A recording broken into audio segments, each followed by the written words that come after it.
Assalamualaikum and good day to our lecturer and fellow friends. We are from IPS Group 1 representing the Faculty of Engineering Technology Literature for Semester 2 2025/2026. Today, our team consisting of me, Ahmad Azim, Hafizuddin, Muhammad Ifan Afiq and Umar Lutfi will be presenting our project on smart energy management for automotive power system under subject industrial power system BNE43203. Without further ado, let's move on to the next slide to our project. Moving on to the project overview, our study mainly focused on four key objectives. First, to evaluate the existing step-by-step design from Lab 1 to Lab 7. Second, to identify any environmental and power quality issue within the system. Third, to propose sustainable and smart energy solution. Fourth, to improve the overall efficiency, reliability, and future expansion capability of the system. Now, I will pass the floor to the next presenter to explain our findings and data analysis in detail. Okay, Assalamualaikum warahmatullahi wabarakatuh. And I'll be presenting the existing industrial power system design for our automotive manufacturing plant. So our plant received its electrical supply from NB at 11 kilovolts, 3-phase 50 Hz. The reason we use medium voltage at the incoming level is to reduce energy losses across the distribution cables throughout the plant. For the main intake substation, the power is then stepped down and distributed using a radial distribution network, meaning power flows in one direction from the source upward to each loop point. This type of network is commonly used in industrial plants because it's cost-effective and easy to protect.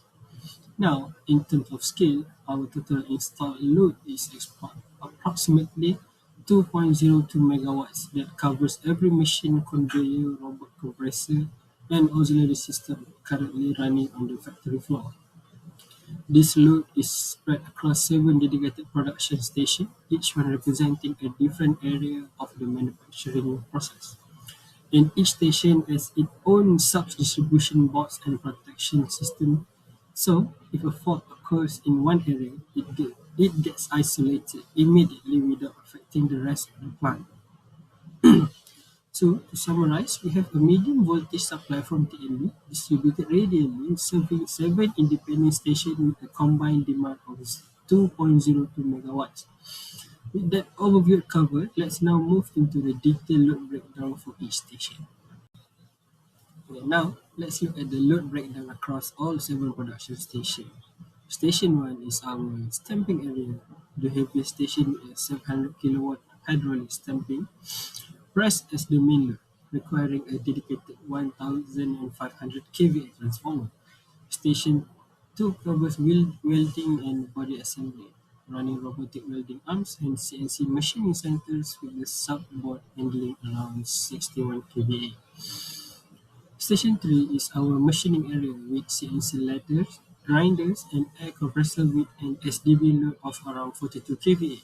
Station 4 handles part assembly and HVAC with the air handling unit as the key load, and a sub-panel rated as at 122 kVA. Station 5 is our ECU and electronic testing zone. Equipment here include battery management tester and CAN bus diagnostic tools, all lower power loads but requiring high reliability. For Station 6 is the paint shop, running paint spray robots, paint curing oven at 180 degrees Celsius, and vapor detection system for safety with an SDB rated at 16 kVA. Station 7 is our vehicle testing area with the chassis dynamometer, NVH tester, and brake function tester as the main equipment supported by CCTV and gas detection for safety monitoring. Overall, these 7 stations make up our total 2.02 megawatt demand, each independently protected and properly sized for stable plant operation. Thank you. Now I would like to pass to the next presenter. Okay, for this slide, our group want to present about a single line diagram, which is the initial design. After we compute the Excel table, then we make a draft for the single line diagram before draft into the ETAP software. So as we can see at the initial design, we just use the two transformer, and the other load we just put into the box. Then after we finish designing the single line diagram design, we go through the initial ETAP design, which is at first we arranging the transformer position, which is at the top have a TMB, then a transformer before going into the consumer load. Then at the first design, we use the 1 to 2 way transformer because we want to try the output from the transformer, and then have the other transformer for all the load. But after discussion with the doctor, then we must change the transformer into the several transformer. As we can see on the slide, this is our final ETAP design after during consultation by the doctor. Then we change the load that have a transformer because we want to stabilize the load power, and we add the network inside this ETAP design because we want to make our ETAP design look tidy and clean, and we add the bus bar inside the network. As we can see right here, we separate the 415 volt, uh, then we also separate the 240 volt inside the network. For this slide, I will explain the first issue, which is low power factor. The average power factor in this system is around 0.85 lagging. This means the system is not using electrical power efficiently. In industrial power system, low power factor usually happens within a inductive load. In this automotive plant, the main cause are induction motor used for stamping press, conveyor, and overhead crane. Other equipment such as hydraulic system, air compressor, welding machine, and heavy reactive load also contribute to this problem. When the power factor is low, the electrical system needs to draw higher current to supply the same output power. This will increase I-square-R losses, which means more energy is wasted as heat in cables and conductors. Besides that, low power factor can cause voltage drop, transformer overloading, reduce system capacity, and penalty charge from TNB. Therefore, power factor correction is important to improve efficiency and reduce costs. So the next slide explains the environmental impact caused by low power factor. When the power factor is low, the system draws more current than necessary. As a result, more electrical energy is wasted as heat, especially in the cable, conductors, transformer, and the other electrical equipment. This energy wastage increases the electricity consumption. When more electricity is used, more energy needs to be generated. This can indirectly increase emission, carbon dioxide emission, especially if the electricity comes from the non-renewable energy source. Low power factor can also create thermal stress on equipment. For example, transformer, motor, and cables may become hotter during operation.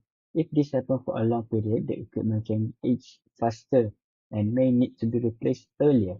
This will increase maintenance costs, replacement costs, material waste. So therefore, improving the power factor is not only important for saving electricity, but also reducing environmental impact and supporting a more sustainable industrial power system. And now, I will explain the second issue, which is harmonic distortion. Harmonic distortion happens when the electrical waveform is no longer a smooth sine wave. In industrial power system, this problem is usually caused by nonlinear loads and power electronic equipment. In this automotive plant, the source of harmonic distortion include the variable speed drive, or VSD, used in stamping press and conveyor. Other sources are CNC machine, robotic welding system, Prince robot, UPS system, switch mode serve power supply, LED lighting, and PLC control panel. The main harmonic orders identified are the fifth harmonic, 7th harmonic, 11th harmonic, and 13th harmonic.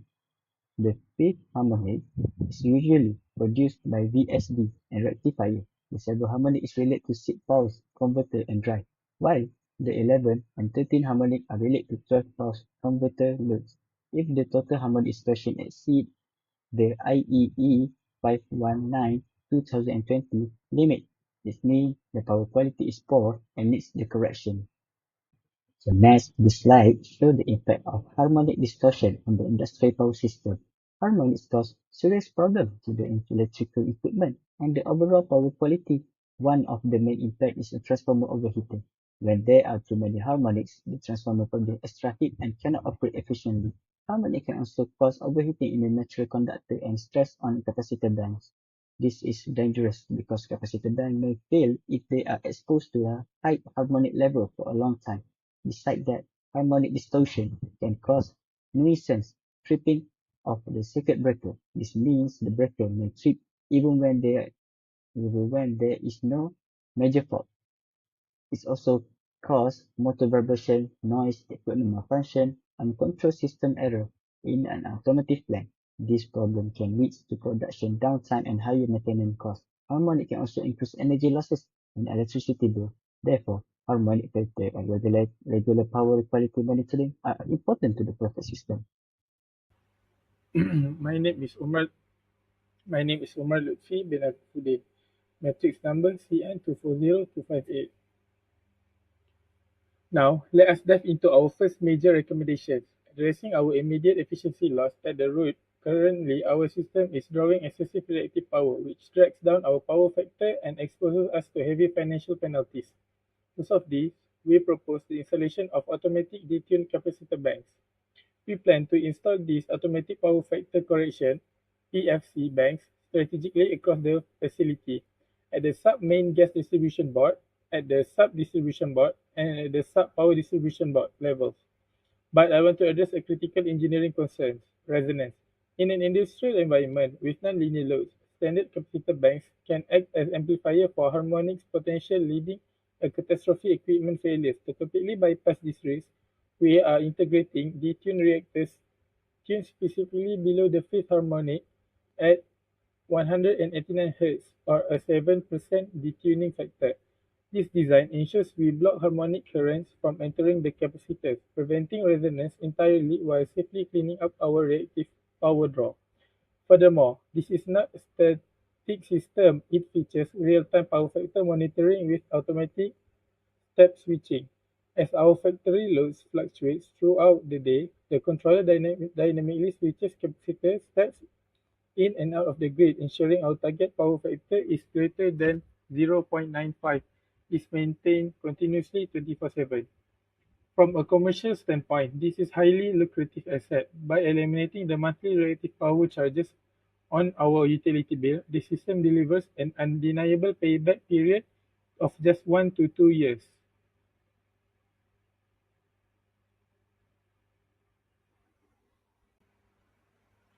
Okay, okay, next. While capacitor banks correct our power factor at physical level, we need centralized brain to continuously oversee our entire electrical ecosystem. That brings us to our digital core, the Smart Energy Management System, or EMS. The EMS is structured around three robust pillars. First, the architecture. We are deploying high-precision IoT smart meters and dedicated power quality and analyzers at every major load point. These hardware components stream fidelity electrical data back to the central cloud-based SCADA dashboard in real time. Second, the monitoring and analytic engine. We are no longer blind to our energy usage. The system activity logs and analyzes voltage, current, active power in kilowatts, the active power in kVA, and crucially, our total harmonic distortion per bus. If there is abnormal energy spike or sudden voltage sag, the system doesn't just log it. It triggers instant automated alerts so our engineering teams can intervene before downtime occurs. And third is strategic benefit. This platform allows us to manage peak demand, identifying idling machinery that should be shut down, and maintain full compliance with international energy standards like the ISQ 50001. Importantly, this EMS is completely solar PV ready. When we eventually integrate solar on our rooftop, the EMS will seamlessly balance our grid intake with our self-generation, maximizing our RO from day one. However, monitoring harmonics is only half the battle. We also route solution to eliminate that, which brings us to our second technical recommendations.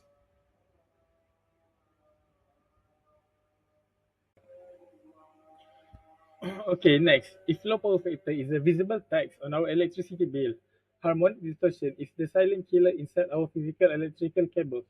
Today, our highly automated process, including VSDs, CNC machine, and robotic welders, generate severe harmonic currents that overheat our equipment to this, we propose a comprehensive harmonic mitigation strategy.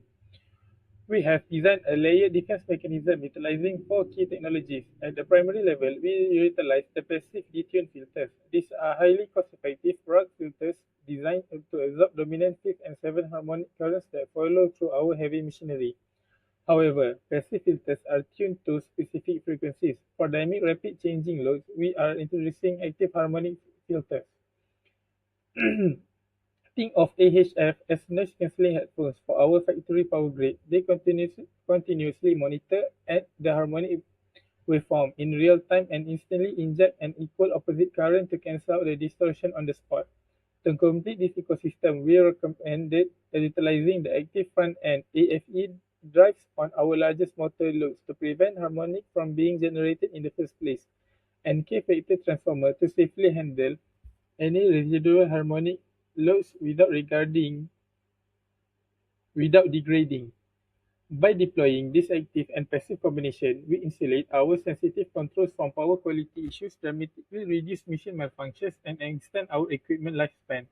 Now let's take a look at the compounding technical, environmental, financial use of the solution when implemented together.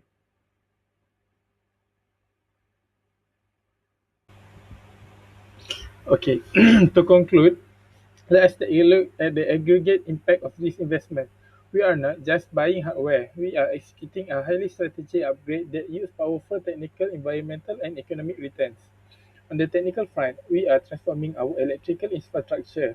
We will stabilize our voltage across all main buses, extend our equipment active lifespan, and keep our total harmonic distortion strictly below 5%, fully complying with the rigorous global IEEE 519-2022 standard.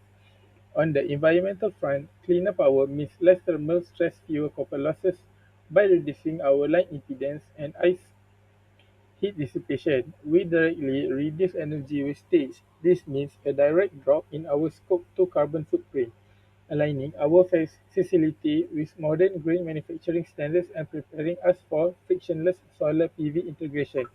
But most importantly, let's talk about the economic impact. By correcting our power factor above 0.95, we will completely eliminate the TNB low power factor surcharge from our monthly bills. Furthermore, by smoothing out our load profile through the EMS, we will lower our maximum demand charges and slash our overall utility expenses. With a guaranteed payback period of just 1 to 2 years, these solutions will pay for themselves, turning what used to be utility penalty into pure cash flows. Engineers get stable power, management gets carbon reduction, and finances get a high yield short payback project. I would like now to open the. Thank you very much.